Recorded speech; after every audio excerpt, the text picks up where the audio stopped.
राधे राधे, जय श्री कृष्णा। आप सभी को मेरे इस YouTube चैनल पर हार्दिक स्वागत है, अभिनंदन है।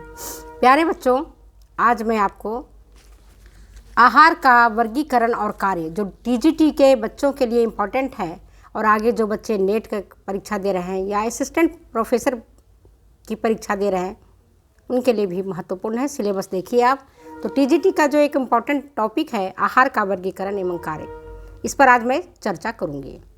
अगर आहार का वर्गीकरण और कार्य देखते हो, मतलब classification and functions of food, आहार का वर्गीकरण और कार्य अगर देखते हो तो इसको हम 5 वर्गों में बांट सकते हैं।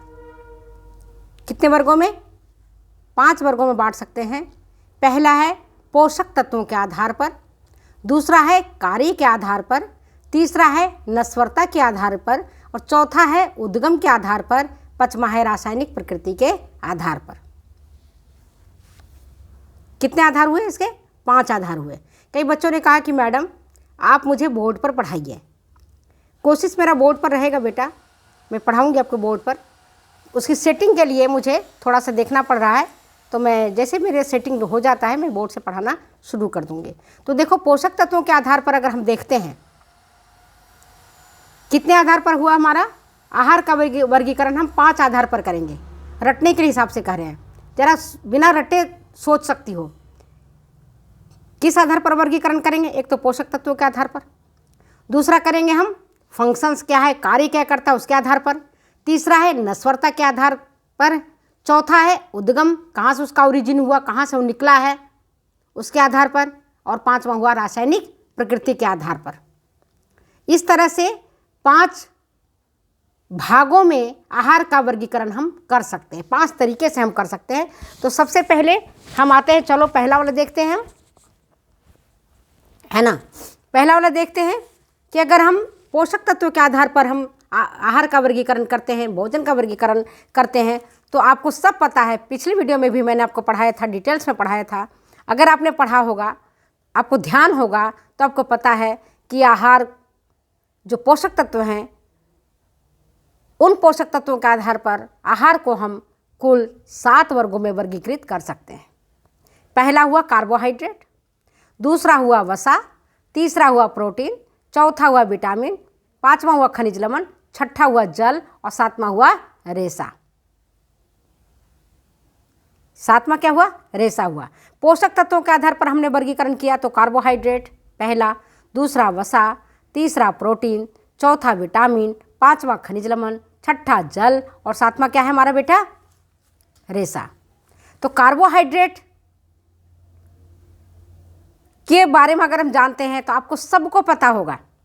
जब मैं क्लास में पढ़ाती थी बच्चों को, तो मैं अक्सर देखती थी कुछ बच्चे तो पढ़ते थे, कुछ बच्चे क्लास से बाहर निकल जाते थे, और कुछ बच्चों को स्रोत ही पता नहीं होता था कि कार्बोहाइड्रेट का क्या स्रोत है, क्या सोर्सेज है।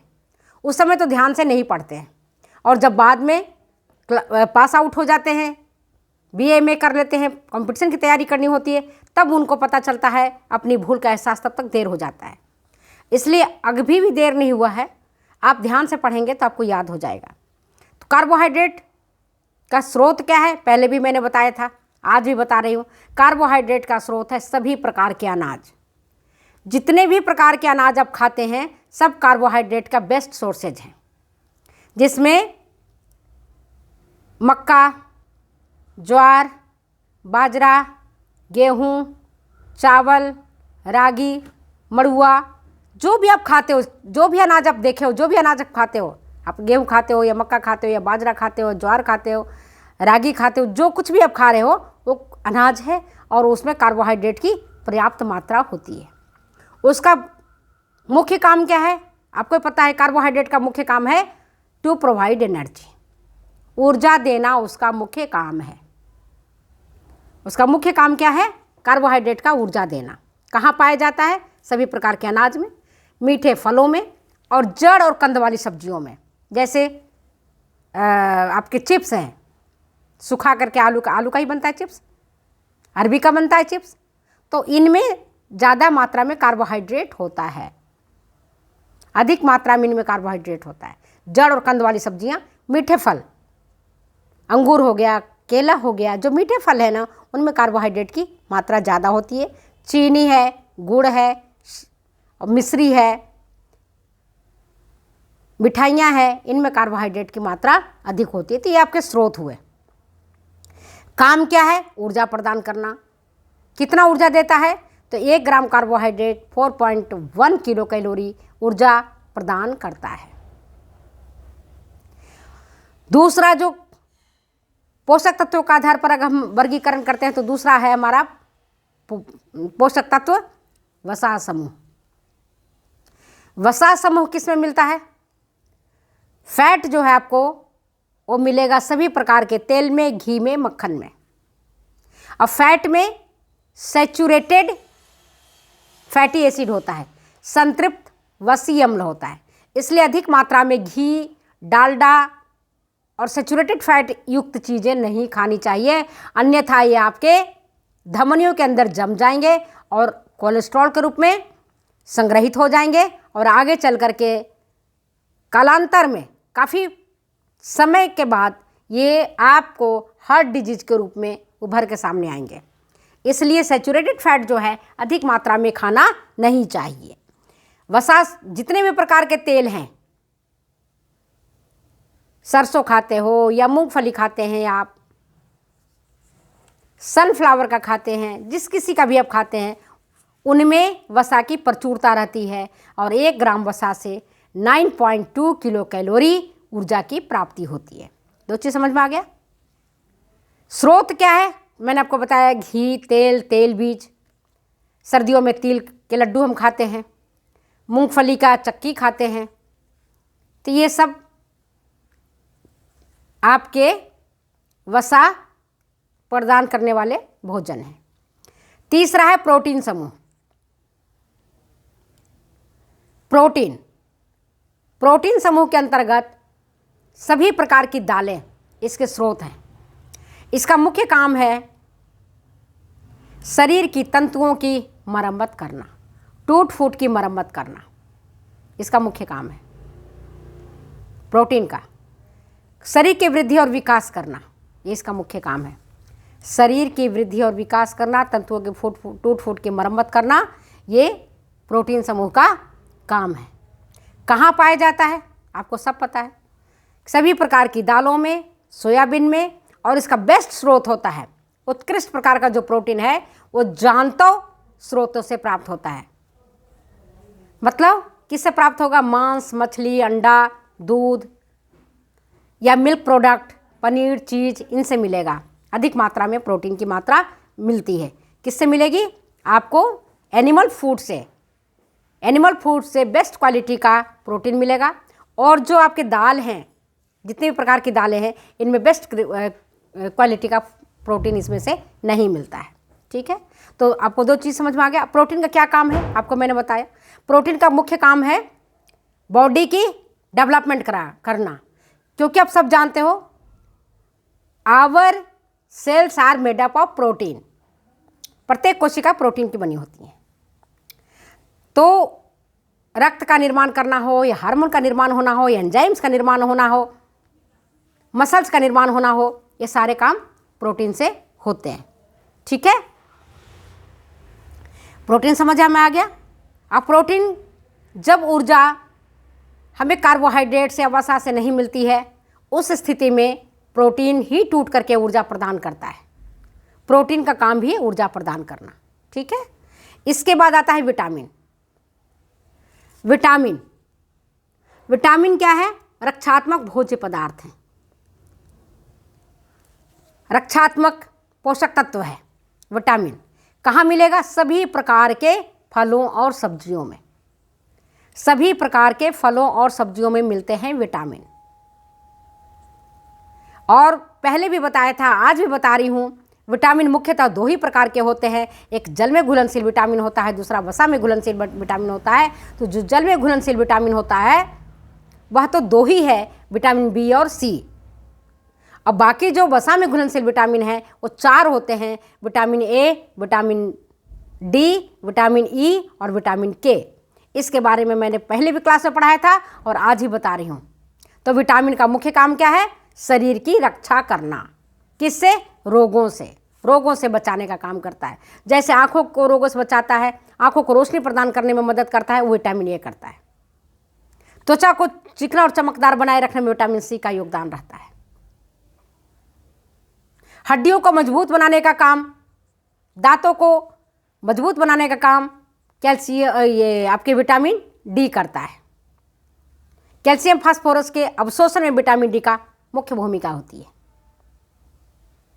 बंध्यापन को रोकने के लिए, बांझपन को रोकने के लिए विटामिन ई जरूरी होता है। स्कर्वी रोग से बचाव के लिए विटामिन सी जरूरी होता है। ये जो होठों में दोनों कोने फट जाते हैं, होठ फटने लगते हैं, जीभ सफ़ेद होने लगता है, जीभ में जो जीभ आ जाना जिसको कहते हैं, वो राइबोफ्लेविन की कमी से हो जाता है। राइबोफ्लेविन विटामिन बी का ही एक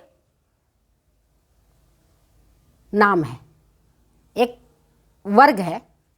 कई सारे विटामिन बी में आता है जिसको हम कहते हैं विटामिन बी समूह, vitamin B complex, vitamin B group के नाम से जाना जाता है। विटामिन बी12 की अगर कमी हो जाएगी तो आपको एनीमिया हो जाएगा, परनीशियस एनीमिया। विटामिन बी6 की कमी हो जाएगी।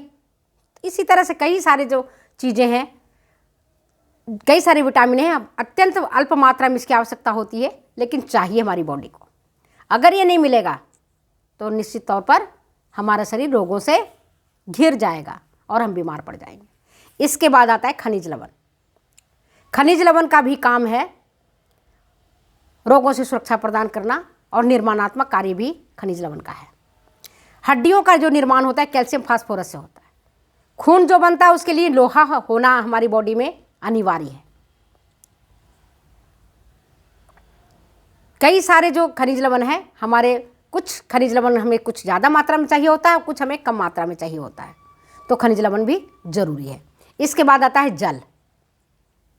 आपको पता होना चाहिए कि जल में कोई किसी भी प्रकार का कोई पोषक तत्व तो नहीं है, इसके बावजूद भी जल की महत्वपूर्ण भूमिका होती है हमारी बॉडी में। हमारी बॉडी का 66%, 66% भाग जल का बना होता है। जितने आपके शरीर का वजन है उसका 66% आप निकाल दीजिए तो उतना भाग तो आपके शरीर में पानी ही पानी है। रिमेनिंग आपके अदर पोषक तत्व है, कार्बोहाइड्रेट है, वसा है, प्रोटीन है, विटामिन है या खनिज लवण है। तो वाटर जो है सॉल्वेंट का काम करता है, घोलने का काम करता है। बॉडी वेट का मैंने आपको बार बार बताया 66% भाग हमारा जल का बना होता है। तंतुओं में जल की मात्रा 70% होती है। तंतुओं में जो फाइबर्स होते हैं हमारी बॉडी में, उसमें इनकी मात्रा होती है 70%। हड्डियों में होती है इनकी मात्रा 20%। रक्त में यह 80 से 90% तक मिलता है। मूत्र में ये, पेशाब में 96 से 97% तक रहता है। भोजन के अंतर्ग्रहण, पाचन, अवशोषण, परिवहन, इन सभी कार्यों के लिए जल जरूरी है। मतलब जल अगर अमृत है, कहो कि जल ही जीवन है, जल ही अमृत है, तो कोई अतिशयोक्ति नहीं होगी। आदमी 2-4 दिन 10 दिन अन्न के बिना रह सकता है, बिना खाए रह सकता है, लेकिन जल के बिना 2-3 दिन से ज़्यादा जिंदा नहीं रह सकता है। पहला है वायु, दूसरा है जल और तीसरा है भोजन। तो जल बहुत महत्वपूर्ण है हमारी विभिन्न बॉडी के विभिन्न गतिविधियों को संचालित करने के लिए। और प्रत्येक कोशिका के सेल सब का निर्माण होता है हमारा जल से। इसके बाद आता है रफेज, रेशा। रेशा जिसका पोषण मूल्य 0 होता है, लेकिन रेशा बहुत जरूरी है हमारे बॉडी के डेवलपमेंट के लिए, बॉडी के ठीक प्रकार से सुचारू रूप से चलाने के लिए। कैसे? तो रेशा जो है हमारी आंतों की सफाई करता है, भोजन को आगे सरकाने में मदद करता है आंतों से, और कई सारे फंक्शंस हमारी रेशा करता है। रेशा से हमारा पेट भर जाता है। जैसे आप सलाद खाते हो, पेट भरा भरा रहता है तो दूसरे चीज़ आप ग्रहण नहीं कर पाओगे। भूख बढ़ा देता है, भूख मिटा देता है रेशा। अब सलाद खा लो, देखो भूख बढ़ेगी आपकी। तो रेशा जो है बहुत इम्पॉर्टेंट है, इसीलिए इसको हम पोषक तत्व के अंतर्गत ही गिनते हैं। पहले पोषक तत्व के अंतर्गत हम 6 चीज़ों को गिनते थे, अब पोषक तत्वों के अंतर्गत हम 7 चीज़ों को गिन रहे हैं, जिसमें जल भी एक महत्वपूर्ण न्यूट्रिएंट्स है। और रेशा तो है ही महत्वपूर्ण। रेशा कहाँ मिलेगा? हरे साग सब्जियों में, जैसे पालक, मेथी, चना साग, बथुआ, भिंडी, हरे साग सब्जियों में। और इसका जो ऊपरला छिलका रहता है, इसमें रेशे की पर्याप्त मात्रा रहती है। समझ गए आप? तो कहाँ मिलेगा हमको? हरे साग सब्जियों में, अनाज के ऊपरी छिलकों में। गेहूँ आप पिसवाते हो या बाजरा पिसवाते हो तो उसका जो ऊपर वाला पार्ट होता है, सबसे ऊपर वाला पार्ट, उसको अगर हटा देते हो, है ना, तो उसके नीचे वाला जो पार्ट होता है उसमें रफेज की मात्रा, जिसको हम चोकर कहते हैं। चोकर बहुत इंपॉर्टेंट होता है हमारी स्वास्थ्य के लिए, जिसको हम लोग अनजाने अनचाहे, है ना, बाहर निकाल के छान करके फेंक देते हैं, जबकि चोकर को फेंकना सही नहीं है, चोकर को नहीं फेंकना चाहिए।